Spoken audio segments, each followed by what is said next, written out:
ಇನ್ನೇನು ಕೆಲವೇ ಕ್ಷಣಗಳಲ್ಲಿ ಕಾರ್ಯಕ್ರಮ ಪ್ರಾರಂಭವಾಗಲಿದೆ.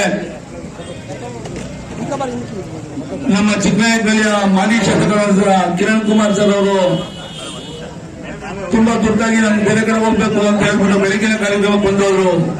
ಹಾಲಿ ಶಾಸಕರಾದ ಸುರೇಶ್ ಬಾಬು ಸರ್ ಅವರು ಕಾರ್ಯಕ್ರಮ ಶುರು ಮಾಡಿ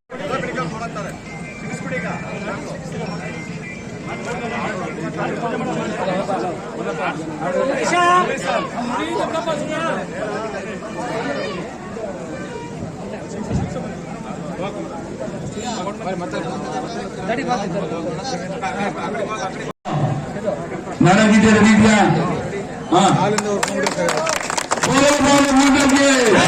ತಾಯಿ ಭುವನೇಶ್ವರಿಗೆ ಜೈ ಕರ್ನಾಟಕ, ತಾಯಿ ಭುವನೇಶ್ವರಿಗೆ ಕರ್ನಾಟಕ ರಕ್ಷಣಾ ವೇದಿಕೆಗೆ ಸಿಎಂ ನಾರಾಯಣ ರೆಡ್ಡಿಗೆ, ತುಮಕೂರು ಜಿಲ್ಲಾ ಅಧ್ಯಕ್ಷರಾದ ಮಂಜುನಾಥ್ ಗೌಡರಿಗೆ,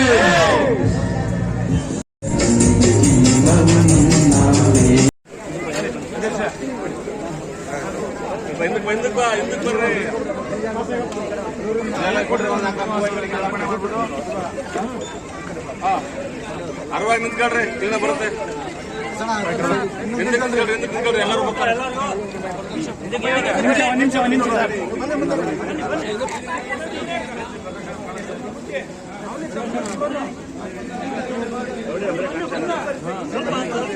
ಹೈಲೈಟ್ ಆಗಿ ಕಾಣ್ತಿರೋದು ಗೌರಿ ಅಣ್ಣರೇ.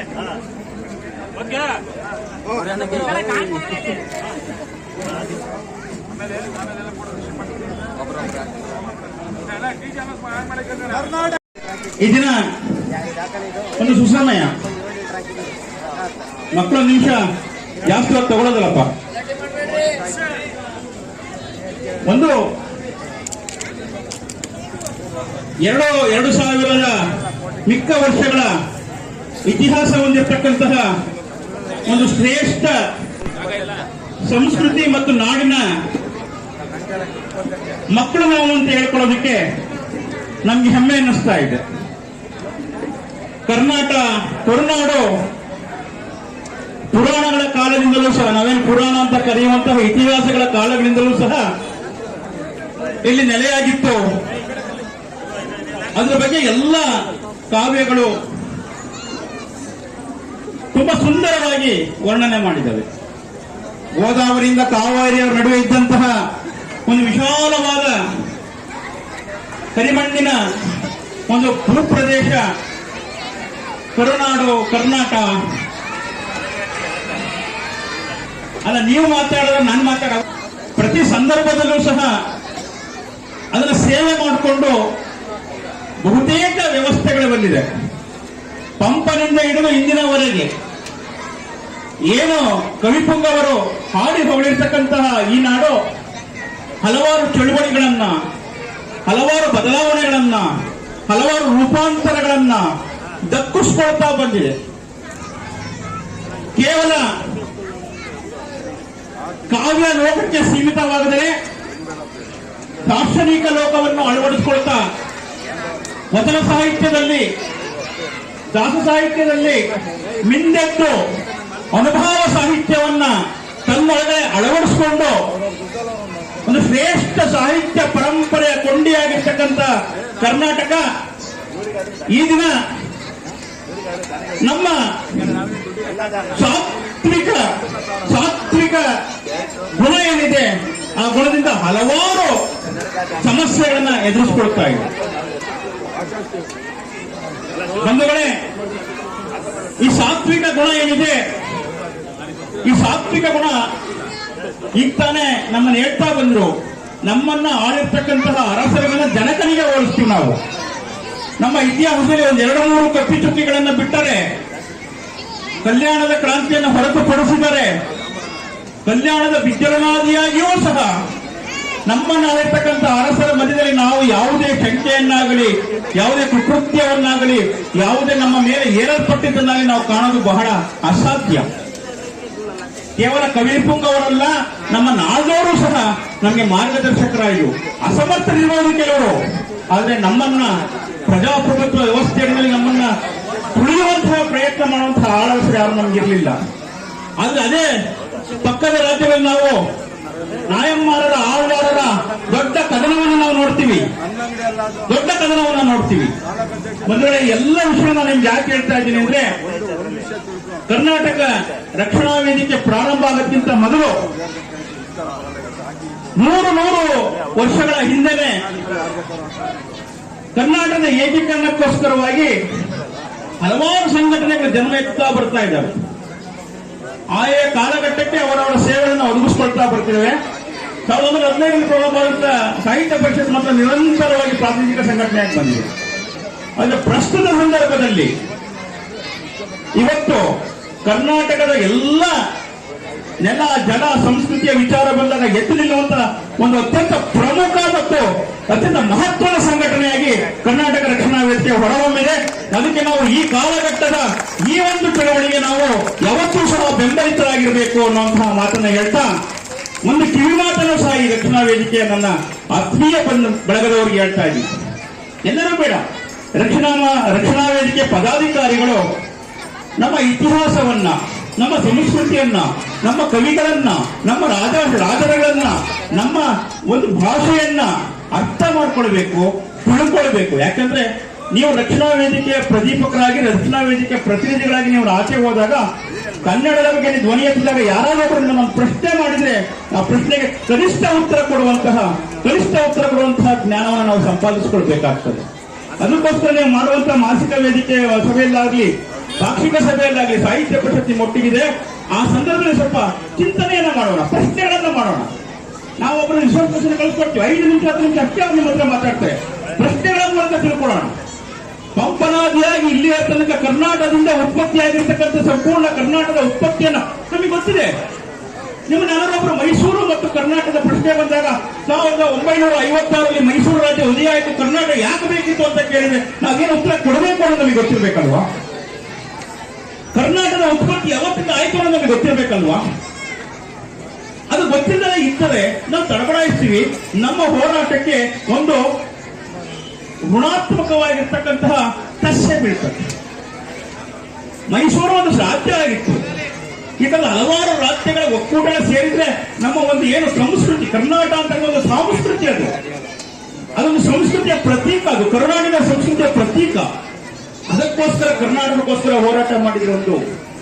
ಕರ್ನಾಟಕ ಹೆಸರಾಗಬೇಕು ಅಂತೇಳಿ ತುಂಬಾ ಹೋರಾಟ ನಡೆಸಿದ್ರು. ಅದಕ್ಕೋಸ್ಕರ ಕರುನಾಡಿನ ಹೋರಾಟ ಕರ್ನಾಟಕದ ಸ್ವಾಭಿಮಾನದಲ್ಲಿ ಉಳಿದಿದೆ ಅಂತೇಳಿ ಪ್ರತ್ಯೇಕವಾಗಿ ಹೋರಾಡಿದಂತಹ ಅತ್ಯಂತ ಅಗ್ರಗಣ್ಯ ಸಾಹಿತಿಗಳು, ಚಿಂತಕರು ನಮ್ಮ ಮಧ್ಯೆ ಇದ್ದಾರೆ. ಅವರೆಲ್ಲರಿಗೂ ಶರಣ ಹೇಳ್ತಾ, ಅಂತಿಮವಾಗಿ ನಮ್ಮೆಲ್ಲರಿಗೂ ಶುಭ ಹೇಳ್ತಾ, ನನ್ನ ಒಂದು ವಿನಮ್ರ ಪ್ರಕಟಣೆ ಅಥವಾ ವಿನಮ್ರ ವಿನಂತಿ ನಿಮ್ಮದು ಹೇಳ್ತಾ ಇದ್ದೀನಿ.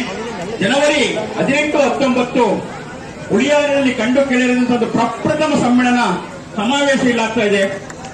ತಾಲೂಕು ಕನ್ನಡ ಸಾಹಿತ್ಯ ಸಮ್ಮೇಳನ, 11ನೇ ತಾಲೂಕು ಕನ್ನಡ ಸಾಹಿತ್ಯ ಸಮ್ಮೇಳನ ಈ ಭೂಮಿಯಲ್ಲಿ ಪ್ರಥಮ ಬಾರಿಗೆ ಆಗ್ತಾ ಇದೆ. ಅದೆಲ್ಲ ನಿಮ್ಮ ಸಂಭ್ರಮ, ನಿಮ್ಮೆಲ್ಲರ ಹೆಮ್ಮೆ, ನಾವೆಲ್ಲರೂ ಸೇರಿ ಸಂಭ್ರಮಿಸುವಂತಹ ಕ್ಷಣ. ಇಡೀ ತುಮಕೂರು ಜಿಲ್ಲೆನಲ್ಲಿ ಜಿಲ್ಲಾ ಸಮ್ಮೇಳನಾಧ್ಯಕ್ಷರು 10 ತಾಲೂಕಿನ 10 ಸಮ್ಮೇಳನಾಧ್ಯಕ್ಷರ ಎಲ್ಲ ಪಟ್ಟಿ ತೆಗೆದ್ರು, ಮಹಿಳೆಯರು ಯಾರು ಸಮ್ಮೇಳನಾಧ್ಯಕ್ಷರಾಗಿರಲಿಲ್ಲ. ಈ ಬಾರಿ ನಮ್ಮ ಹೆಮ್ಮೆಯ ಹಗಲವಾಡಿ ಸಂಸ್ಥಾನದ ಬಗ್ಗೆ ಧರ್ಮ ಸಂಸ್ಥಾನದ ಕಾದಂಬರಿಯನ್ನು ಬರೆದಿರ್ತಕ್ಕಂತಹ ಕೃಷ್ಣಾಬಾಯಿ ಹಾಗಲವಾಡಿ ಅವರು ಈ ಬಾರಿ ಸಮ್ಮೇಳನಾಧ್ಯಕ್ಷರಾಗಿ ಒಬ್ಬ ಮಹಿಳೆಯ ಸಮ್ಮೇಳನಾಧ್ಯಕ್ಷರಾಗಿ ಈ ನೆಲವನ್ನ ಪ್ರತಿನಿಧಿಸ್ತಾ ಇದ್ದಾರೆ. ಅವರು ಚಿಕ್ಕನಾಯಕನಹಳ್ಳಿಯ ಮೂಲದವರು. ಅವರ ನೇತೃತ್ವದಲ್ಲಿ, ಶಾಸಕರ ಮಾರ್ಗದರ್ಶನದಲ್ಲಿ, ಪಟ್ಟಣ ಪಂಚಾಯತ್ ಅಧ್ಯಕ್ಷರ ಮಾರ್ಗದರ್ಶನದಲ್ಲಿ, ತಮ್ಮೆಲ್ಲರ ಸಹಭಾಗಿತ್ವದಲ್ಲಿ, ಸಹಕಾರದಲ್ಲಿ ಒಂದು ಅದ್ಭುತವಾದ ಸಮ್ಮೇಳನವನ್ನು ಮಾಡೋಣ.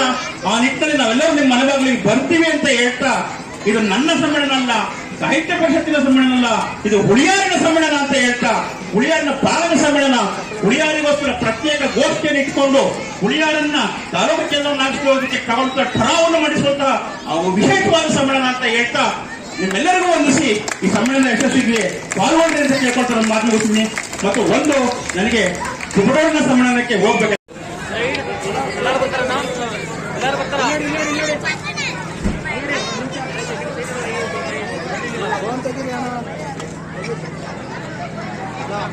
ನಾನು ಕನ್ನಡ ರಾಜ್ಯೋತ್ಸವದ ಶುಭಾಶಯಗಳನ್ನು ಹೇಳುತ್ತೇನೆ. ಎಲ್ಲೆಲ್ಲರೂ ಹೊರಗೆ ಹೋಗ್ತಾ ನಮ್ಮ ಕನ್ನಡ ಮೊದಲನಾಗಿ ಕನ್ನಡ ಮೈಸೂರು ರಾಜ್ಯ ಎಂದು ಹೆಸರು ಪಟ್ಟಿತು.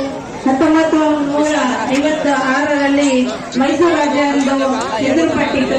ಮತ್ತೆ 1973ರಲ್ಲಿ ನಮಗೆ ಕನ್ನಡ ರಾಜ್ಯ ಎಂದು ಹೆಸರುಪಟ್ಟಿತ್ತು. ಮತ್ತೆ ಆ ದಿನದ ಅಧ್ಯಕ್ಷರಾದ ಹೆಸರು ಕೊಟ್ಟರು. ಈಗ ನಾವೆಲ್ಲರೂ ಕನ್ನಡ ಭಾಷೆಯನ್ನು ಮಾತಾಡೋಣ, ಕನ್ನಡ ಉಳಿಸೋಣ, ಕನ್ನಡ ಬೆಳೆಸೋಣ ಅಂತ ಹೇಳ್ತೀನಿ. ಮತ್ತೆ ನಾವೆಲ್ಲರೂ ಈಗ ಪುನೀತ್ ರಾಜ್ಕುಮಾರ್ ಆಗ್ಲಿ, ಮತ್ತೆ ಶ್ರೀನಿವಾಸ ಆಗ್ಲಿ, ಇದ್ರು ನಮ್ ಜೊತೆಗೆ ಶ್ರೀನಿವಾಸ್ ಸರ್ ಇದ್ರು. ಈಗ ಎಲ್ಲರೂ ನಮ್ ಜೊತೆಗೇನೆ ಇದ್ದಾರೆ ಅಂತ ನಾವು ಭಾವಿಸ್ಕೊಳ್ತೀವಿ.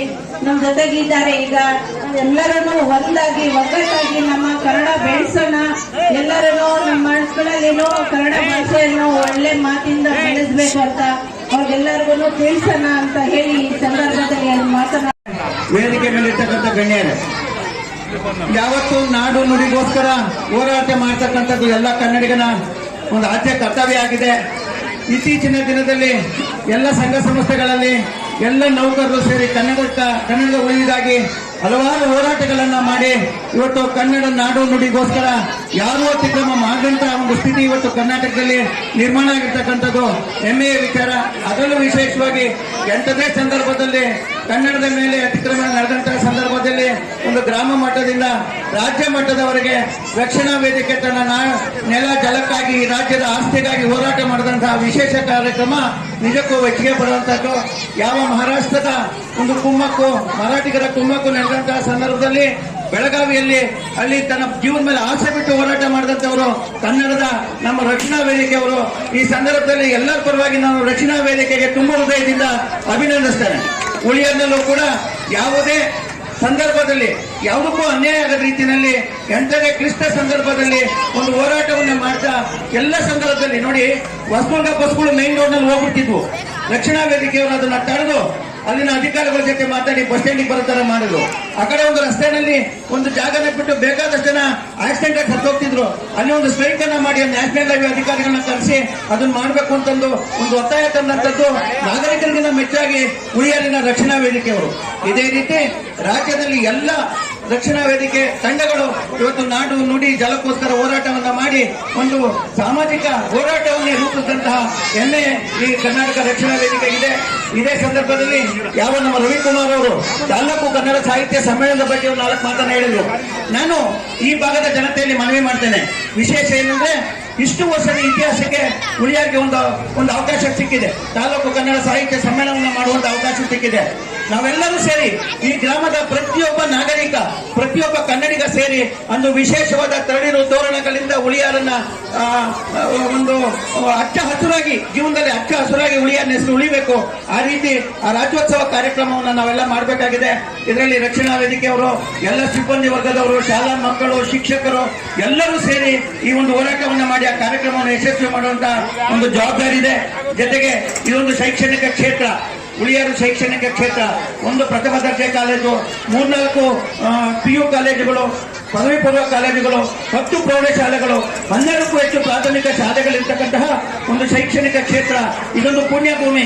ಯಾವ ಮಹಾರಾಜನಾಯಕರು ಇದನ್ನ ರಾಜಧಾನಿಯಾಗಿ ಮಾಡ್ಕೊಂಡಿದ್ರು ಅದಕ್ಕೊಂದು ಇತಿಹಾಸ ಇದೆ. ಇದು ಚೋಳರು ಆಳಿದಂತ ನಾಡು ಅನ್ನೋದಕ್ಕೆ ಇಲ್ಲಿನ ದೇವಸ್ಥಾನಗಳೇ ಸಾಕ್ಷಿಯಾಗಿದೆ. ಇಂತಹ ಪವಿತ್ರ ಭೂಮಿಯಲ್ಲಿ ನಾವು ಹುಟ್ಟಿದೀವಿ. ಈ ಉಳಿಯಾರ್ನಲ್ಲಿ, ವಿಶೇಷವಾಗಿ ಚಿಕ್ಕನಾಯಕನಹಳ್ಳಿ ತಾಲೂಕಿನಲ್ಲಿ ಕನ್ನಡದ ಒಂದು ಅಭಿವೃದ್ಧಿಗೆ ಶ್ರಮ ಪಡ್ತಾ ಇರ್ತಕ್ಕಂಥ ಈ ರಕ್ಷಣಾ ವೇದಿಕೆ ಜೊತೆಗೆ ನಾವೆಲ್ಲರೂ ಸೇರಿ ಹೋರಾಟ ಮಾಡಿ ಕನ್ನಡದ ನಾಡು ನುಡಿಗೆ ನಾವು ಬದಲಾಗೋಣ. ಈ ಒಂದು ಸಂದರ್ಭದಲ್ಲಿ ನಾವು ಯಾವತ್ತೂ ನಿಮ್ಮ ಜೊತೆ ಇರ್ತೀವಿ. ನಿಮ್ಮ ಹೋರಾಟಗಳು ಅಚಲವಾಗಿರ್ಲಿ, ಜೀವಂತವಾಗಿರ್ಲಿ, ಸಂಘಟಿತರಾಗಿರ್ಲಿ, ಎಲ್ಲೂ ಕೂಡ ಭಿನ್ನಾಭಿಪ್ರಾಯಗಳು ಬದ್ಧ ರೀತಿಯಲ್ಲಿ ಒಂದು ಸಂಘಟನೆಯನ್ನು ಸುಭದ್ರ ಮಾಡಿ ಅಂತೇಳಿ ನಾನು ರಕ್ಷಣಾ ವೇದಿಕೆ ಜನಗಳಲ್ಲಿ ಮನವಿ ಮಾಡ್ತಾ ನನ್ನ ವೇದಿಕೆಯ ಅಧ್ಯಕ್ಷರಾದಂಥ ಬಸವನವರೇ ಹಾಗೂ ಜಿಲ್ಲಾಧ್ಯಕ್ಷರಾದ ಮಂಜುನಾಥ್ ಗೌಡ್ರೆ ವಿವಿಧ ರೀತಿಯಲ್ಲಿ ಅದ್ಧೂರಿಯಾಗಿ ಆಚರಿಸಿಕೊಂಡು ಬಂದಿದ್ದಾರೆ. ಯಾಕೆಂತ ಹೇಳಿದ್ರೆ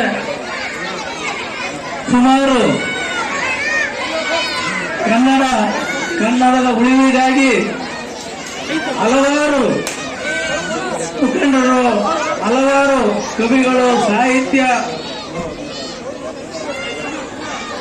ಸಾಹಿತ್ಯ ಇರ್ಬೋದು, ಕಲೆ ಇರ್ಬೋದು, ಸಂಸ್ಕೃತಿ, ಈ ನಾಡಿನ ನೆಲ ಜಲಕ್ಕಾಗಿ ಹೋರಾಟವನ್ನ ಮಾಡೋದ್ರಲ್ಲಿ ಮುಂಚೂಣಿಯಲ್ಲಿರ್ತಕ್ಕಂಥ ಏನು ಈ ಕರವೇ ಸಂಘಟನೆ ನಿಜವಾಗ್ಲೂ ಕೂಡ ಮೆಚ್ಚತಕ್ಕಂಥದ್ದು. ಯಾಕೆಂತ ಹೇಳಿದ್ರೆ ಈಗಾಗಲೇ ಸಮಯ ಆಗಿದೆ, ಮಕ್ಕಳಿಗೆ ನಾವು ನೆರಳಲ್ಲಿದ್ದೀವಿ, ಮಕ್ಕಳು ಬಿಸಿಲಲ್ಲಿದ್ದಾರೆ. ಹಾಗಾಗಿ ನಾನು ಹೆಚ್ಚಿಗೆ ಹೇಳಕ್ ಹೋದೆ, ಎಲ್ಲಾದರೂ ಇರು, ಎಂತಾದರೂ ಇರು, ಎಂದೆಂದಿಗೂ ನೀ ಕನ್ನಡವಾಗಿರು ಎನ್ನುವಂತೆ ಎಲ್ಲರೂ ಕೂಡ ಕನ್ನಡ ಭಾಷೆ, ನೆಲ, ಜಲ ಮತ್ತೆ ಕಲೆ, ಸಾಹಿತ್ಯದ ಬಗ್ಗೆ ನಾವೆಲ್ಲ ಒಟ್ಟಾಗಿ ನಿಂತ್ಕೋಣ ಅಂತ ಹೇಳ್ತಾ ಈ ಸಂದರ್ಭದಲ್ಲಿ ಮಾತಾಡೋಕೆ ಆರಕ್ಷಕ ಠಾಣೆಯವರಿಗೆ, ಪತ್ರಕರ್ತರಿಗೆ ಎಲ್ಲರಿಗೂ ನನ್ನ ನಮಸ್ಕಾರಗಳು. ಮತ್ತು ನಮ್ಮ ಕೋಳಿ ಶ್ರೀನಿವಾಸ್ ಅವರು, ದಿವಂಗತ ಕೋಳಿ ಶ್ರೀನಿವಾಸ್ ಅವರು ನಮ್ಮಲ್ಲಿ ಇದ್ದಾರೆ ಅನ್ಕೊಂತೀನಿ. ಇಲ್ಲೇ ಎಲ್ಲ ನಿಂತಿದ್ದಾರೆ, ನಮ್ಮ ಭಾಷಣ ಕೇಳ್ತಿದ್ದಾರೆ, ನೋಡ್ತಿದ್ದಾರೆ. ಅವರಿದ್ದಾಗ ನಾವು ಎಷ್ಟು ವಿಜೃಂಭಣೆಯಿಂದ ಮಾಡ್ತಿದ್ವು, ಆದರೂ ಮಾಡ್ತಿದ್ವಿ. ಅವ್ರು ಹಾಕೊಟ್ಟ ದಾರಿಯಲ್ಲಿ ಮಾಡ್ತಿದ್ವಿ ಅಂತ ನನ್ನ ಮಾತುಗಳನ್ನ ಮುಗಿಸುತ್ತೇನೆ. ಜೈ ಹಿಂದ್, ಜೈ ಕರ್ನಾಟಕ ಮಾತೆ. ನನ್ನ ಕರವೇ ಮಿತ್ರರಿಗೂ ಮತ್ತು ವೇದಿಕೆ ಮೇಲೆ ಆಸೀನರಾಗಿರುವಂಥ ಎಲ್ಲ ಗಣ್ಯರಿಗೂ ವಂದಿಸ್ತಾ, ಇವತ್ತು ಕನ್ನಡ ರಾಜ್ಯೋತ್ಸವದ ಸಂಭ್ರಮದಲ್ಲಿ ಎಲ್ಲ ಭಾಗಿಯಾಗಿರುವಂಥ ಎಲ್ಲ ಶಾಲಾ ಕಾಲೇಜು ಮಕ್ಕಳಿಗೂ ನನ್ನ ಹೃತ್ಪೂರ್ವಕ ವಂದನೆಗಳನ್ನು ತಿಳಿಸ್ತಾ, ಮತ್ತು ಇವತ್ತು ನಮ್ಮ ಜಿಲ್ಲಾಧ್ಯಕ್ಷರಾದಂಥ ಇವರು ಮಂಜುನಾಥ್ ಗೌಡರು ಆಗಮಿಸಿದ್ದಾರೆ. ನಮಗೆ ತುಂಬ ಸಂತೋಷ ಆಗಿದೆ. ಅವರು ಇದು 2ನೇ ಬಾರಿಗೆ ಹುಳಿಯಾರಿಗೆ ಆಗಮಿಸಿದ್ರು. ಅವರಿಗೆ ತುಂಬ ಹೃದಯದ ಅಭಿನಂದನೆಗಳನ್ನು ನಾನು ತಿಳಿಸ್ತಾ ಇದ್ದೀನಿ. ಮತ್ತು ನಮ್ಮ ಆರ್ಯ ವೈಶ್ಯ ಮಂಡಳಿ ಚಂದ್ರಣ್ಣನವರಿಗೂ ನನ್ನ ಅಭಿನಂದನೆಗಳನ್ನ ತಿಳಿಸ್ತಾ ಇದ್ದೀನಿ. ಮತ್ತೆ ಹೋರಾಡುತ್ತಿರುವಂತಹ ನಮ್ಮ ರಕ್ಷಣಾ ವೇದಿಕೆಗೆ ನಿಮ್ಮೆಲ್ಲರ ಬೆಂಬಲ ಬೇಕು.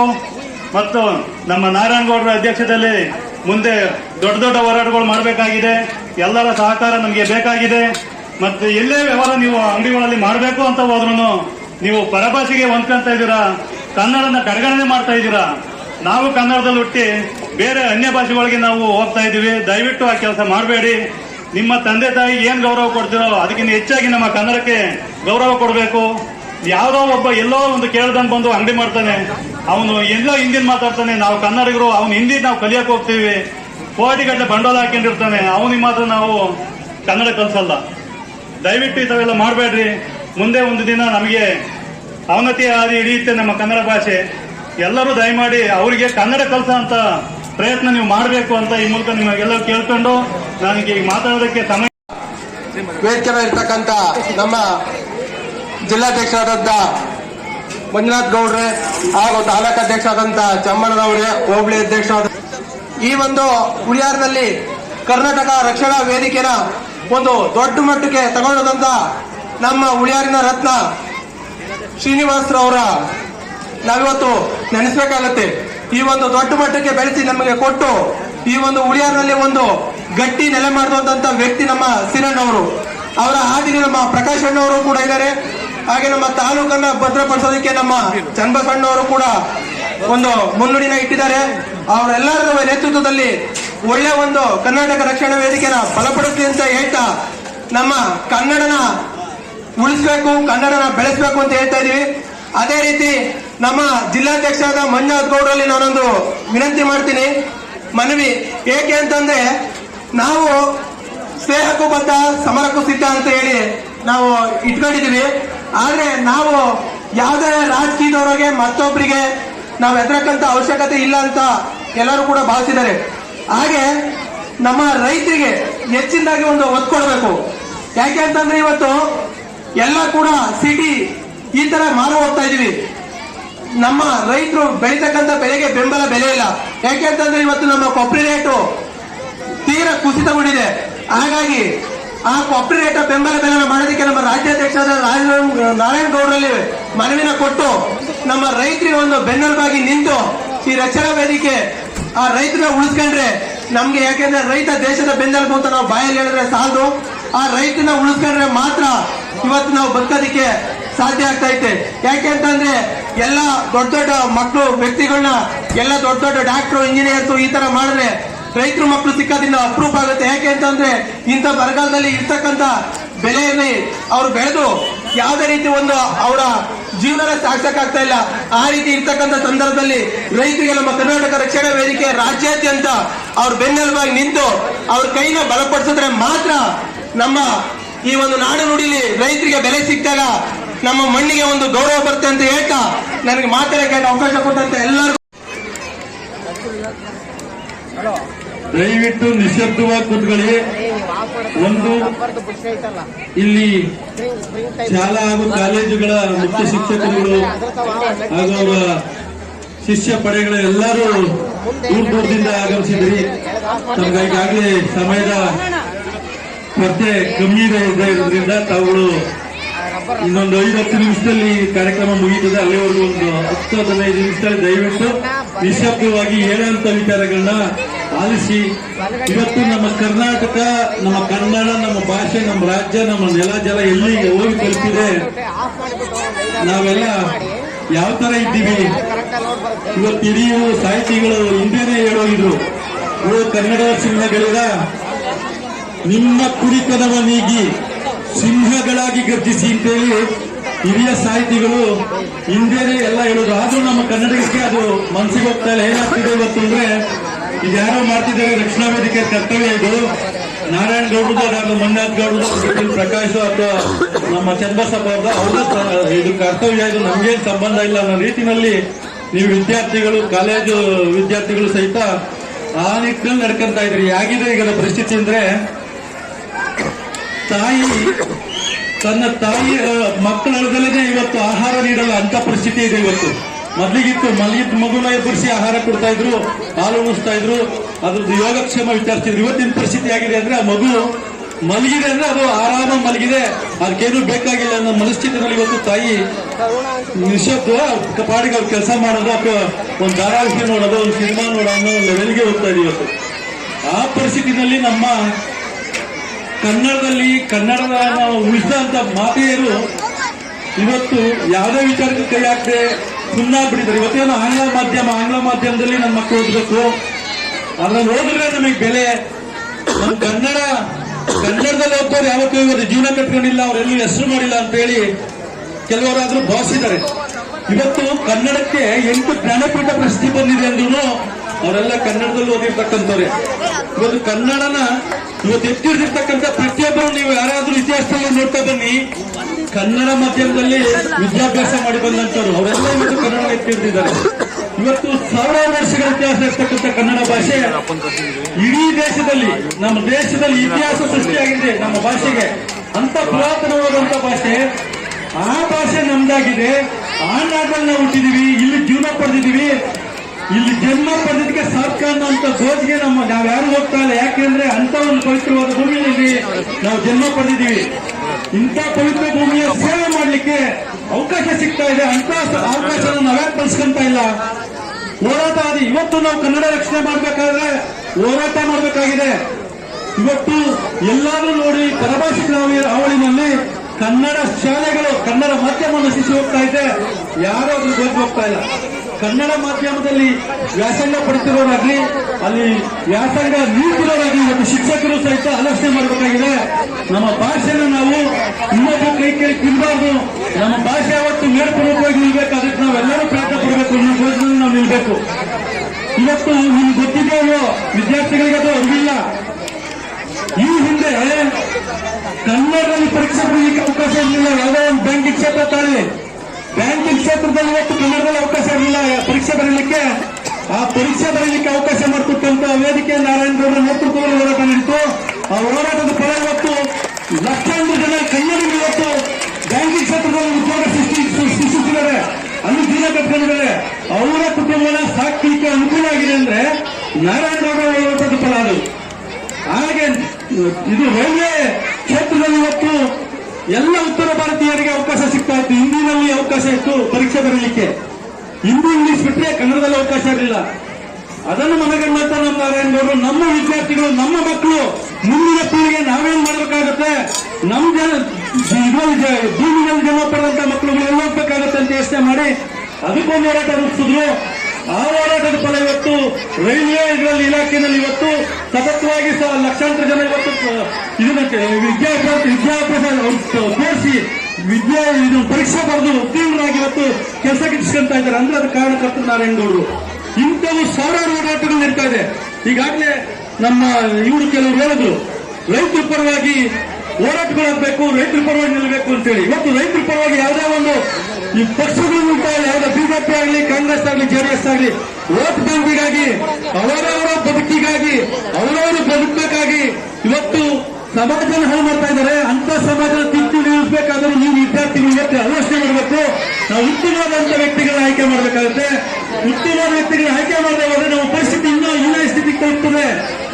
ನಾವುಗಳು ಇನ್ನೊಬ್ಬರ ಹತ್ರ ಬೇರೆ ಅವಶ್ಯಕತೆ ಇಲ್ಲ. ಅವನು ಬಂದಾಗ ಅವನು ಉತ್ತಮ ಪಾಠ ಕಲಿಸಿ ನೀವು ಈ ರೀತಿ ಕೆಲಸಗಳು ಮಾಡಲ್ಲ ಅಂತ ಹೇಳುವಂತ ಶಕ್ತಿ ನಮ್ಮಲ್ಲಿದೆ.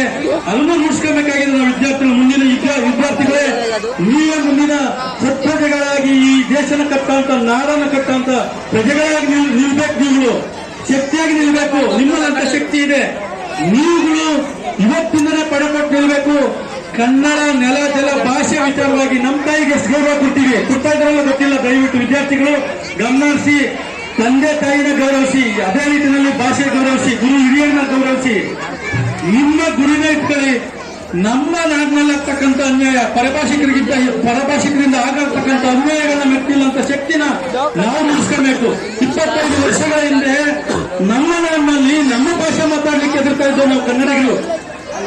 ಅಂತ ಒಂದು ಹೀನಾಯ ಸ್ಥಿತಿ ಕನ್ನಡಿಗರ ಆವರಣೆಯಲ್ಲಿ ಇವತ್ತು ಬೆಂಗಳೂರಲ್ಲಿ ಕನ್ನಡ ಮಾತಾಡೋರು ಬೀಳ್ತಾ ಇತ್ತು.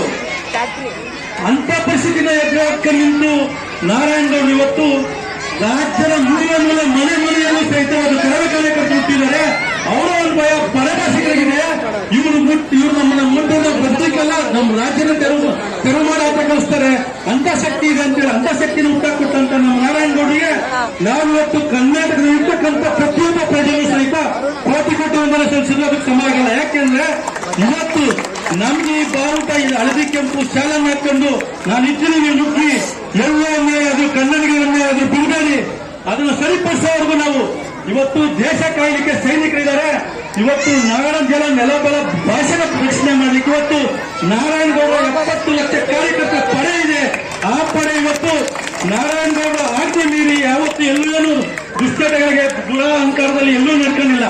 ಅವ್ರು ಹೇಳಿರ್ತಕ್ಕಂಥ ಕೆಲಸ ಕಾರ್ಯಗಳನ್ನ ಮಾಡಿ ತೋರಿಸಿ ಇವತ್ತು ನೂರಾರು ಹೋರಾಟದಲ್ಲಿ ಜಯ ಗಳಿಸಿಕೊಟ್ಟಿರ್ತಕ್ಕಂಥ ಈ ಸಿಂಹಪಡೆ, ಕರವೇ ಸಿಂಹಪಡೆ ಏನಿದೆ, ಇಂತಹ ಪಡೆಗಳಿಗೆ ನೀವು ಮನೆಗಳಲ್ಲಿ ಮನೆ ಮಾತಾಗಿ ನಿಲ್ಬೇಕು. ಪ್ರತಿಯೊಬ್ಬರು ಕನ್ನಡಕ್ಕಾಗಿ ಕೈ ತುಳಿಯಬೇಕು.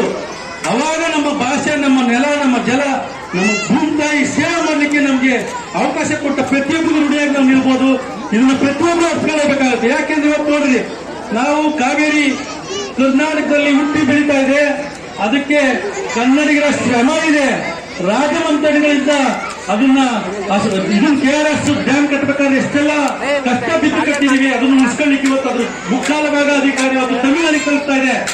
ಯಾಕೆ ನಾವು ಕನ್ನಡಿಗರು ಯಾವ ರೀತಿ ಇದ್ದೀವಿ ಅಂದ್ರೆ, ಸಿಂಹದ ಶಕ್ತಿ ಇದ್ರು ನಾವು ನಾಯಿ ನರಿಗಳ ತರ ಅವರು ಎದುರ್ಕೊಂಡು ಕೂತಿದೀವಿ. ಅದನ್ನ ಬಿಡ್ಬೇಕು. ನಾವು ಯಾವತ್ತೂ ಸಿಂಹಗಳೇ, ಕನ್ನಡಿಗರು ಯಾವತ್ತಿಗೂ ಸಿಂಹಗಳಾಗಿ ಬೆಳಿಬೇಕು, ಎದುಕೆ ಬರಬೇಕು. ಅದೇ ರೀತಿಯಲ್ಲಿ ನಮ್ಮ ಅಂತ ಶಕ್ತಿಗಳನ್ನ ನಿಲ್ಲಿಸ್ಕೊಳ್ಳಿ. ನಾವ್ಯಾವತ್ತು ಬೇರೆ ಭಾಷಿಕರ ಅದರಿಂದ ನಿಲ್ಲಕ್ಕೆ ಅವಕಾಶ ಕೊಡೋದು ಬೇಡ. ನಮ್ಮಲ್ಲಂತ ಶಕ್ತಿ ಇದೆ. ನಾವ್ಯಾಕೆ ನಾವು ಅದರಿಂದ ಆಗ್ಬೇಕು, ಅವ್ರಿಗೆ ಬೆಳೆಯಕ್ಕೆ ಅವಕಾಶ ಕೊಡಬೇಕು. ಯಾರೋ ಒಬ್ಬ ಪರಭಾಷಿಕ ಬಂದ್ರೆ ಅವ್ರು ನೀರ್ ಕೇಳಿ ಮಜ್ಜಿಗೆ ಪಾನ್ಕ ಕೊಟ್ಟು ಉಳ್ಕೊಳ್ಳಿಕ್ಕೆ ಜಾಗ ಕೊಟ್ಟು ಇವತ್ತು ನಮ್ಮ ಜಾಗಗಳನ್ನ ನಾವು ಅವ್ರಿಗೆ ಬಿಟ್ಕೊಡೋ ಪರಿಸ್ಥಿತಿಗೆ ಬಂದಿದ್ದೀವಿ. ಆ ಪರಿಸ್ಥಿತಿನಲ್ಲಿ ನಾವಿವತ್ತು ಓದ್ತಾ ಇದೀವಿ. ಅದನ್ನ ತಪ್ಪಿಸಬೇಕು. ನಾವ್ಯಾಕೆ ಅವ್ರಿಗೆ ಬರ್ಲಿ, ಜೀವನ ಮಾಡ್ಲಿ, ಇಲ್ಲೇ ಭಾಷೆ ಕಲಿತು ಇಲ್ಲಿಗೆ ಅನುಗುಣವಾಗಿ ಅವರು ಜೀವನ ಮಾಡೋದು ಕಲಿಬೇಕೆ ಬಿಟ್ರೆ ನಮ್ಮ ಭಾಷೆ ಅವ್ರಿಗೆ ಕಲಿಸ್ಲಿಕ್ಕೆ ಪ್ರಯತ್ನ ಪಡೋಣ. ಅವ್ರ ಭಾಷೆ ಅವಶ್ಯಕತೆ ನಮಗೆ ಬೇಕಾಗಿಲ್ಲ. ಇವತ್ತು ನಮ್ಮ ಭಾಷೆನೇ ದೇಶದ ರಾಷ್ಟ್ರ ಭಾಷೆಯಾಗಿ ಪರಿಗಣಿಸಬೇಕು ಅಂತೇಳಿ ನಾವು ಹೋರಾಟ ಮಾಡ್ತಾ ಇದೀವಿ. ನಾರಾಯಣಗೌಡ ನೇತೃತ್ವದಲ್ಲಿ ನಮ್ಮ ಭಾಷೆ ಸಾವಿರಾರು ವರ್ಷಗಳ ಇತಿಹಾಸ ಇದೆ. 3000 ವರ್ಷ, ಹೆಚ್ಚು ಕಮ್ಮಿ 3000 ವರ್ಷ ಇತಿಹಾಸ ಸಿಗಂತ ಪುರಾವೆಗಳಿದ್ದಾವೆ. ಆದ್ರೆ ಅದೇ ಹಿಂದಿ ಭಾಷೆ 600 ವರ್ಷಗಳ ಇತಿಹಾಸ. ಅಂಥದನ್ನ ರಾಷ್ಟ್ರೀಯ ಭಾಷೆಯಾಗಿ ಪರಿಗಣಿಸಿ ಕೊಟ್ಟಿದ್ದಾರೆ ಕೇಂದ್ರ ಸರ್ಕಾರ. ಅಂತ ಕೇಂದ್ರ ಸರ್ಕಾರದ ವಿರುದ್ಧವಾಗಿ ನಾವು ಇವತ್ತು ದಿನನಿತ್ಯ ನಿರಂತರವಾಗಿ ಹೋರಾಟ ಮಾಡ್ತಾ ಇದೀವಿ. ಯಾಕೆ ಮಾಡ್ತಾ ಇದೀವಿ ಅಂದ್ರೆ, ನಮ್ಮ ಭಾಷೆ ಪುರಾತನ ಭಾಷೆ, ತಾಯಿ ಭಾಷೆ, ಮಾತೃಭಾಷೆಯಾಗಿ ನಾವು ಯಾಕೆ ಪರಿಗಣಿಸಬಾರ್ದು? ಮಾಡಿದ್ರೆ ನಮ್ಮ ಭಾಷೆ ಮಾತೃಭಾಷೆ ಮಾಡಿ, ಇಲ್ಲ ಅಂದ್ರೆ ನಾವು ಕರ್ನಾಟಕನೇ ಸಪರೇಟ್ ದೇಶ ಪರಿಗಣಿಸಬೇಕಾಗತ್ತೆ ಅಂತೇಳಿ ನಾವು ಹೋರಾಟದ ಹವಾಲನ್ನ ಕೇಂದ್ರ ಸರ್ಕಾರಕ್ಕೆ ಮುಟ್ಟಿಸಿದೀವಿ. ಅದೇ ನಿಟ್ಟಿನಲ್ಲಿ ಕಾವೇರಿ ವಿಚಾರದಲ್ಲಿ ಇಷ್ಟೆಲ್ಲ ಅನ್ಯಾಯ ಆಗ್ತಾ ಇದ್ರು. ಯಾವುದೇ ರಾಜಕೀಯ ಪಕ್ಷದವರು ತಲೆ ಕೆಡಿಸ್ಕೊಂಡ ಕೈಯಾಕ್ಷರ ಇದ್ದಾಗ ಇದೇ ನಾರಾಯಣಗೌಡ ನೇತೃತ್ವದಲ್ಲಿ ಈ ಹಿಂದಿನ ತಿಂಗಳಲ್ಲಿ ಕರ್ನಾಟಕದಿಂದ ಸಾವಿರಾರು ಸಂಖ್ಯೆಯಲ್ಲಿ ದೆಹಲಿಗೆ ಹೋಗಿ ಮುಖ್ಯ ಹಾಕಿ ಮಾನ್ಯ ಪ್ರಧಾನಮಂತ್ರಿಯವರಿಗೆ ಮನವರಿಕೆ ಮಾಡ್ಕೊಳ್ಳುವಂತ ಕೆಲಸ ಮಾಡ್ತು. ಯಾಕೆ ನಮ್ಮ ರೈತರಿಗೆ ಅನ್ಯಾಯ ಆಗ್ತಾ ಇದೆ, ನಮ್ಮ ದುಡ್ಡು ನಮ್ಮ ಹಕ್ಕು, ನಾವೇ ಇನ್ನೊಬ್ಬರು ಬಿಟ್ಬಿಡ್ಬೇಕು, ಅದಕ್ಕೆ ಮಧ್ಯಸ್ಥೆ ಬಂದು ಇದು ಬಗೆಹರಿಸ್ಬಿಡ್ದ ಕೋರ್ಟು ನ್ಯಾಯಾಲಯ ಸಹಿತ ತಮಿಳುನಾಡಿಗೆ ಪರವಾಗಿ ತೀರ್ಪನ್ನು ಕೊಟ್ಟಿದೆ. ಯಾಕೆ ಕೊಟ್ಟಿದೆ? ಆ ತಮಿಳುನಾಡು ಒಗ್ಗಟ್ಟಾಗಿದೆ, ನಮ್ಮ ರಾಜ್ಯದಲ್ಲಿ ಒಗ್ಗಟ್ಟಿಲ್ಲ. ಯಾವನ್ನೆಲ್ಲರೂ ಕಳಿಸ್ಕೊಳ್ಳಿ, ಯಾವ ನೀರೋಗ್ಲಿ, ನಮ್ಗೇನೇ ಬೇಕು. ನಮ್ಮ MP MLAಗಳ ನಮ್ಮ ಶಾಸಕಾಂಗ ಸದಸ್ಯರು ಯಾಕೆ ಇದ್ದಾರೆ ಅಂದ್ರೆ ನನಗೆಲ್ಲ ಸಿಗ್ತಾ ಇದೆ, ನನಗೆ ತಪ್ಪೇನು ನನ್ನ ಲೆಕ್ಕದಲ್ಲಿ ಮತ್ತು ಅವ್ರಿಗೂ ಮನಸ್ಥಿತಿ ಇದೆ. ಅದನ್ನು ಬದಲಾಯಿಸಬೇಕಾದಂತ ಪರಿಸ್ಥಿತಿ ನಮ್ಮಲ್ಲಿದೆ. ನಾವು ಎಚ್ಚೆತ್ಕೊಂಡು ಅವರೆಲ್ಲ ಬುದ್ಧಿ ಕಲಿಸಬೇಕು. ಹುಟ್ಟುಗಾರ ಪ್ರಜೆಗಳನ್ನ ಆಯ್ಕೆ ಮಾಡಬೇಕು. ಹುಟ್ಟುಗಾರ ವ್ಯಕ್ತಿನ ಆಯ್ಕೆ ಮಾಡಿ ನಾವು ನಮ್ಮ ರಾಜ್ಯನ, ನಮ್ಮ ಗಡಿ ಎಲ್ಲ ಜಲಭಾಷೆನ ರಕ್ಷಣೆ ಮಾಡಿ ಅಂತ ಹೇಳಿ ಬಿಡಬೇಕು. ಅವತ್ತು ನನಗೆ ಸಾಕಾಗ್ತದೆ, ಅವತ್ತು ನಾವು ನೆಮ್ಮದಿಯಾಗಿ ಜೀವನ ಮಾಡಬೇಕಾಗತ್ತೆ. ನಮ್ಗೆ ಅವತ್ತಿಗೆ ಕನ್ನಡ ಹೆಸರಾಯ್ತು, ಕರ್ನಾಟಕ ಉಸಿರಾಗಿ ಕನ್ನಡ ಅಂತ ಹೇಳ್ತಿದ್ರೆ ಹೆಸರಾಗಿದೆ ಅಷ್ಟೇ. ಕರ್ನಾಟಕ ಹೆಸರಾಗಿ ಆಗೋಯ್ತು, ತರಲ್ಲ ಇವತ್ತು ಹೇಳಿ ಉಸಿರಾಗಿಲ್ಲ. ನಮ್ಮಲ್ಲಿ ನಾವೇ ಪರಭಾಷೆನ ಮಾತಾಡ್ಲಿಕ್ಕೆ ಕಲಿಲಿಕ್ಕೆ ಒತ್ತು ಕೊಡ್ತಾ ಇದೀವಿ. ಅದು ನಮ್ಮ ದೌರ್ಭಾಗ್ಯ. ಇದನ್ನು ಬಿಡಿ, ಫಸ್ಟ್ ನಮ್ಮ ಮಾತೃಭಾಷೆನ ಗೌರವಿಸಿ. ತಾಯಿ, ನಮ್ಮ ಮನೆ ತಾಯಿಯನ್ನು ನಾವು ಯಾವ ರೀತಿ ಗೌರವಿಸ್ತೀವಿ ಅದಕ್ಕಿಂತ ಹೆಚ್ಚಿನಾಗಿ ನಮ್ಮ ಮಾತೃಭಾಷೆನ ಗೌರವಿಸೋಣ. ಇದನ್ನ ಮತ್ತೆ ಹೇಳ್ತಾ ಇದೀವಿ. ಓ ನನ್ನ ರನ್ನಗಲ್ಲಿರ ನಿಮ್ಮ ಕುರಿತರವಾಗಿ ಸುಮ್ಮದರಾಗಿ ಕನ್ನಡನ ರಕ್ಷಣೆ ಮಾಡಲಿಕ್ಕೆ ಸುಮ್ಮದರಾಗಿ ಗರ್ಜಿಸಿ ಅಂತೇಳಿ ನಾನೇ ನಿಮಗೊಂದು ಟಿವಿ ಮಾತು ಹೇಳಿ ನಾನು ಮಾತಾಡಲಿಕ್ಕೆ ಅವಕಾಶ ಮಾಡ್ತಾನೆ.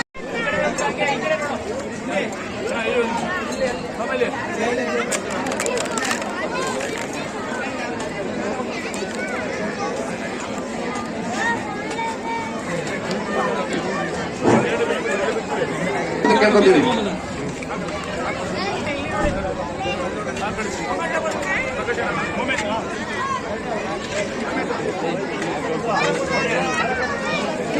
ಆದಿತ್ಯ ಅವರ ತಂದೆ ಮಗನ ಪುರಸ್ಕಾರ ಸ್ವೀಕರಿಸ್ತಾ ಇದ್ದಾರೆ. ಹಾಗೆ KPS ಶಾಲೆಯ ಗೌತಮ್ ಅವರ ಪರವಾಗಿ ಶಾಲೆಯ ಸಿಬ್ಬಂದಿ ಬಂದು ಸ್ವೀಕರಿಸ್ತಾ ಇದ್ದಾರೆ.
ಎಲ್ಲ ಒಬ್ಬರೇ ನೀವು ಹಾಕೊಂಬರ್ರಿ ಹೇಳ್ತೇನೆ.